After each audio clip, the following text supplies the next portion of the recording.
Assalamualaikum saudaraku, semoga sehat selalu ya teman-teman. Ya teman-teman, saat ini saya berada di tengah-tengah dari ladang warga yang dimana wilayah ini dipercaya merupakan tempat rumah dari Mbah Sunan Alip. Ya, Sunan Alip ini merupakan keturunan Majapahit begitu. Ya, suatu pejabat di Majapahit yang mengikuti ya Mbah Sunan Giri Gresik. Nah teman-teman, untuk rumah dari Mbah Sunan Alip ini menurut dari beberapa sumber itu berada di daerah sini. Nah termasuk ini teman-teman. Nah dulunya ya, untuk bangunan yang ada di depan ini merupakan titik rumahnya ya, titik rumah dari Mbah Sunan Alip. Dan saat ini untuk titik rumahnya ini, nah bangunan di depan ini dijadikan musola saudaraku. Musolanya sederhana dengan nama musola Sunan Alip begitu. Namun ada sesuatu yang di luar nalar teman-teman. Di setiap ada ladang warga yang memang sengaja dibakar atau karena kondisi panas terbakar dengan sendirinya begitu, ladang-ladang warga yang terbakar itu biasanya merembet sampai ke bangunan ini, bangunan musola ini teman-teman, musola dari Sunan Alip yang merupakan titik rumahnya Mbah Sunan Alip. Namun ada sesuatu yang di luar nalar begitu, musola ini tidak pernah kena api saudaraku, meskipun tidak ada yang menjaga. Jadi musola ini jarang ada orang begitu di musola ini teman-teman. Artinya ya setengah terbengkalai begitu ya. Melihat dari bangunannya, ini ada penanda kentongan begitu ya. Nah, kentongan. Terus di dalam situ ini sudah ada semacam meja, ada tempat imam di situ. Kondisinya sudah seperti ini, parah ya, platformnya sudah mulai agak runtuh begitu ya, lepas begitu. Dan lemari di sini, nah ini teman-teman, bismillah, bismillah. Oke, nah ini lemarinya teman-teman, ada mukena beserta Al-Quran, beberapa kitab-kitab atau mushaf kecil begitu, seperti buku Yasin dan sebagainya di sini. Nah, oke. Serta ada bentuk gunungan di situ, sajadah juga. Nah, ini teman-teman. Ini mukena. Ini sudah tidak dengan kondisi yang rapi ya.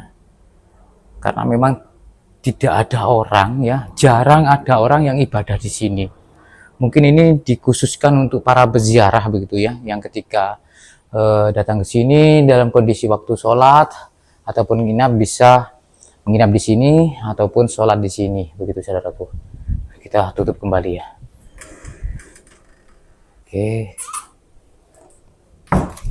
Di situ ini ada lemari kecil. Artinya ini tempat ini ya.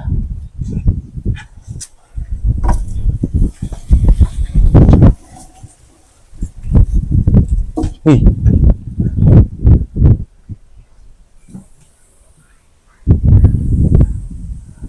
Tempat mungkin rak itu ada kendi. Ya, kembali pada cerita saya, dan ini nyata teman-teman. Meskipun lokasi ini sering terbakar, artinya sering ada kebakaran teman-teman. Nah itu masih menyala itu di bawah dari pohon bambu ya. Nah ini saya perlihatkan,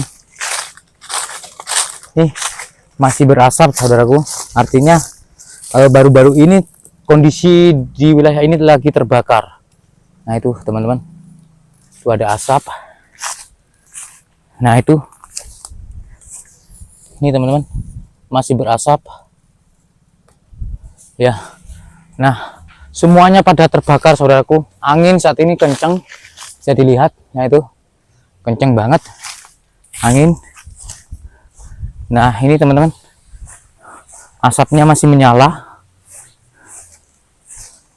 Nah, oke. Dan itu adalah musolanya. Titik rumah yang diyakini merupakan titik dari rumah Mbah Sunan Alif dulunya waktu zaman itu ya. Dan sekarang sudah dibangun suatu musola, namanya musola Sunan Alif. Coba lihat teman-teman, ini nyata ya, ini nyata, benar-benar nyata, tanpa ada yang mematikan. Jadi setiap ada semacam kebakaran di luar nalar, musola ini tidak pernah terbakar teman-teman ya. Tidak menginginkan begitu, tapi apa penyebabnya gitu loh, padahal ini tidak ada yang menjaga. Coba lihat, api berhenti di sini teman-teman. Ini jaraknya hanya di kisaran 1 meter 2 meter, api berhenti di sini ya. Tidak ada bekas orang yang lagi memadamkan api, misalkan dengan cara disiram dengan air atau dipukul-pukul seperti ini. Nah, kalau saya coba pukul-pukul gini teman-teman, itu pasti ada pembedanya ya, pasti ada tandanya. Ini ya tidak berhenti di sini pada lokasinya. Mohon maaf, ini daun-daun kering ini masih berdekatan dengan jarak api, tapi tidak terbakar sampai merembet ke sana gitu teman-teman. Nah, ada yang lebih aneh lagi. Kalau ini mungkin kalian memikirkannya cukup jauh begitu jaraknya. Ada yang lebih dekat lagi teman-teman. Ini musolanya ya. Nih, ini teman-teman. Nah, coba dilihat itu. Ini jaraknya hanya di 1 jengkal. Dia berhenti di sini. Padahal ini masih ada daun-daun kering. Nah, oke. Kalaupun terbakar di sini, ini tembok, gak kemungkinan kebakar. Coba lihat di sini. Nah, ini teman-teman. Ini sudah hampir kena ini, teman-teman. Ini kayu ya. Ini kayu begitu, dan itu bambu kering sebagai tiang untuk musola ini. Dan ini rumput-rumput. Mohon maaf, ini sudah daun-daun bambu kering, tapi dia berhenti di sini saudaraku, berhenti di sini, nggak sampai ke sana.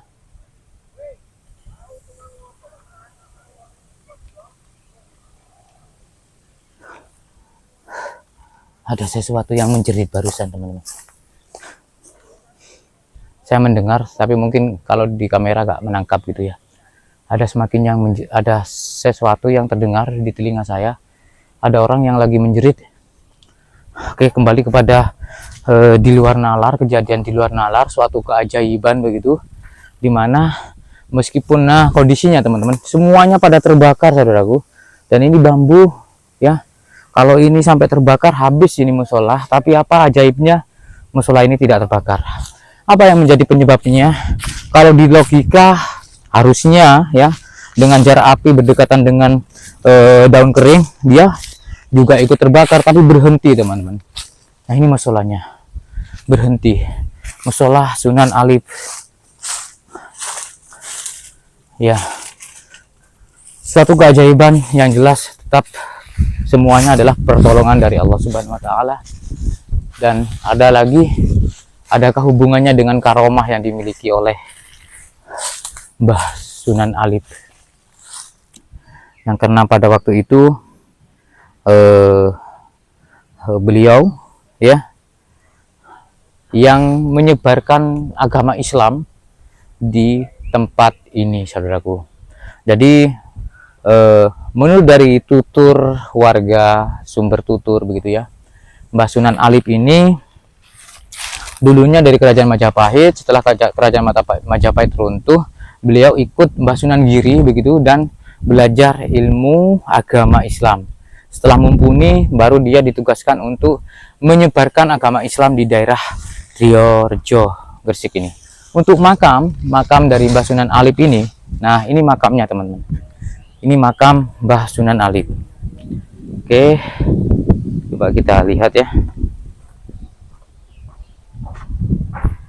Nah, ini makamnya teman-teman. Di sini ada tulisan Sunan Alif.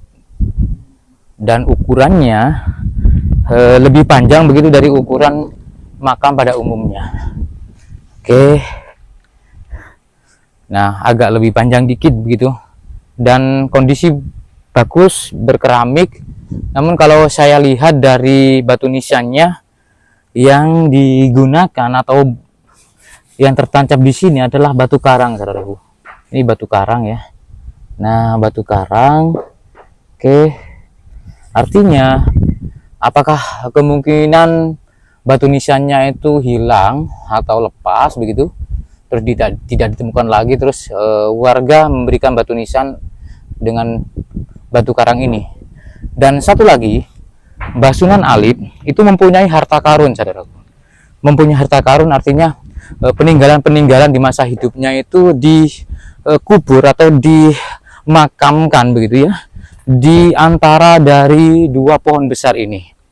Ini ada dua pohon besar. Oke, ini teman-teman, dua pohon besar. Di tengah-tengahnya ini ada makam begitu.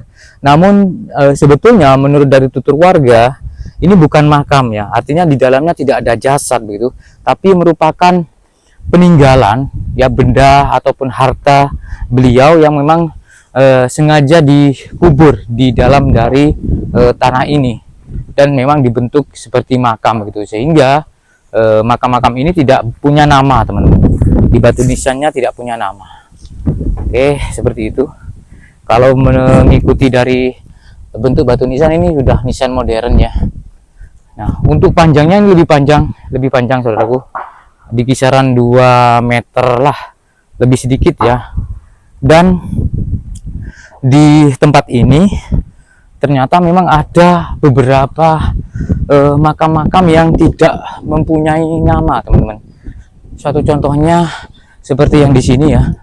Nah, ini makam lebih panjang begitu, bahkan ini hampir 3 meter saudaraku untuk panjang dari makam ini ya. Orientasinya seperti pada umumnya utara selatan begitu ya saudaraku, tapi untuk batu nisannya dia memakai batu nisan batu karang biasa atau batu alam, terus berkeramik juga. Terus di tengahnya ada batu nisan, maksud saya makam lagi dua dengan kondisi panjang yang lebih pendek, tapi ini ada yang lebih panjang lagi. Dan ada makam yang lebih aneh lagi, yaitu ada 4 makam di sini, tapi orientasinya itu lebih nyerong saudaraku ya, lebih ke arah tenggara dan barat laut saudaraku. Nah ini teman-teman, ada satu lebih kecil, lebih pendek maksud saya. Terus ada 3 dengan kondisi panjang yang sama, namun posisinya ini berbeda ya, orientasinya malah nyerong ya, lebih kepada arah barat laut dan tenggara, tapi tanpa nama ya, tanpa nama semuanya. Mungkin ada kemungkinan ini adalah pengikut atau santri dari Mbah Sunan Alit, saudaraku. Santri atau pengikut dari Mbah Sunan Alit yang pada masa itu mengabdi kepada Mbah Sunan Alit. Nah ini teman-teman, di samping dari makam Mbah Sunan Alit, di sini ada semacam pendopo ya. Ini mungkin dari pengelola begitu sengaja membuat pendopo ini untuk suatu perkumpulan begitu. Namun sepertinya latar belakangnya ini masih ada sisi kejawen begitu saudaraku. Karena di sini saya mendapati semacam gambar-gambar begitu ya, semar dengan bagong. Nah ini teman-teman, ini bagong. Nah ini bagong teman-teman, ini semar. Terus di sini juga ada lukisan ilustrasi Mbah Sunan Kalijaga. Terus ada bendera merah putih. Nah untuk bagong ini adalah bayangan dari Semar saudaraku ya, bayangan dari Semar. Jadi terlahirnya bagong itu dari bayangannya Semar. Terus di sini ada kalau istilah dari pewayangan ini adalah gunungan teman-teman. Cuman gunungannya berbeda ya. Kalau di wayang itu biasanya ada banyak sekali semacam gambar flora dan fauna yang sangat raya, tapi di sini mungkin karena lukisan biasa sehingga flora dan faunanya agak sederhana. Ada semacam simbol burung, kera, terus ada kala ya, macan banteng, terus ada rumah adat Jawa beserta ada penggambaran dari ini Garuda. Tuh. Ada yang terbakar, teman-teman. Ada yang terbakar. Oh, di sebelah sana, teman-teman. Di belakangnya dari musola itu.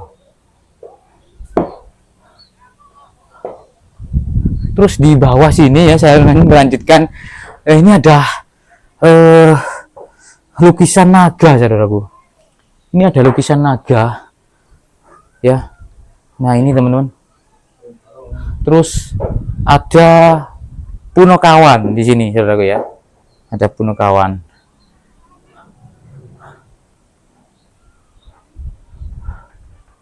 Saya saat ini meliput di jam ini ya, jam 2.20. Kondisinya berada di dataran tinggi. Di sebelah sana berada dataran rendah begitu. Yang menjadi saksi lebih nyata lagi bahwa di sini adalah suatu peradaban yang cukup tua, adanya dari pohon yang sangat besar.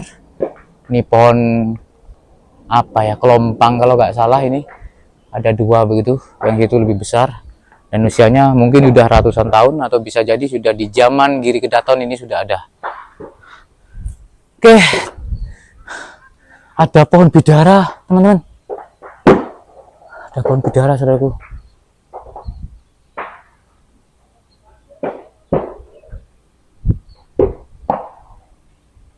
Luar biasa. Sesuatu yang saya rasa ada yang mustahil tentang adanya musola yang tidak dilalap api, tidak terbakar, padahal kondisinya berdekatan dengan kondisi ladang yang terbakar ataupun tanah yang terbakar, tapi tidak sampai membakar dari musola itu. Ada apa? Atau ini suatu bagian dari karomah beliau ya, atau ada keajaiban tertentu begitu yang mendukung dengan adanya musola yang tidak sampai terbakar. Terima kasih, semoga bermanfaat. Assalamualaikum warahmatullahi wabarakatuh. Rahayu.